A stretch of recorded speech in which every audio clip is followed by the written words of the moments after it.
shampoo para sa mga pusa at aso nating alaga for only 65 pesos. Ito po ay 1 liter na po at meron pa po yung libreng sabon as you can see po. So ito po, ang isa dito is akin, yung isa is pinasabay dito sa taga-barangay namin. So strawberry yung kanya, yung in-order ko naman is itong bubble gum. So nag-order na ako nito nung una, baby powder naman yung scent nun, yung kulay green. So Madrid cacao po ito. Marami yung benefits po na pwedeng maitulong nito sa ating mga alagang hayop.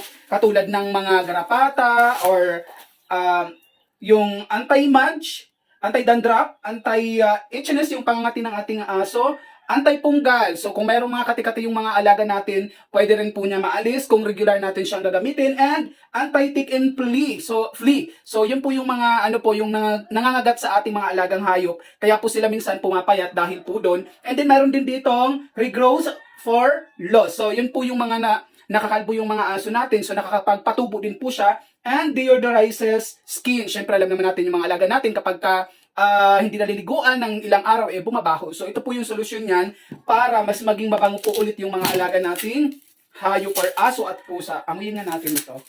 Ito yung sabon na deform lang. Mabango din siya. Walang tagas po. Ayan, 65 pesos lang po ito ha. Hala, ang bango bubblegum na. Bubblegum na yung amoy nito. Ayan po yung itsura niya, no? So sa mga gusto po nito ha, eto hindi ko nabubuksan kasi nga po, pasabay lang sa akin. Alam naman natin yung strawberry, yung amoy niyan. So yun na po yun. Kaya sa mga gusto po mag-order para po maproteksyonan yung ating mga alagang hayop, bukod sa matanggal yung mabaho nilang amoy, yung mga nangangagat sa kanila, maalis din po. At yung mga may mga punggal, and of course yung mga yung yung nakakalbo yung mga aso natin. I-check out nyo na to. 65 pesos lang. Yung shipping fee nito dito sa amin is nasa 100. Syempre kung medyo malapit ka, kung nasa NCR ka, di hamak na mas mura po yun. Kaya kung malapit kayo, di mas maganda. Pero kung malayo kayo, mag-order na kayo ng 3 ng 5 para at least isahan lang po yung pagbayad nyo ng shipping fee. Alright?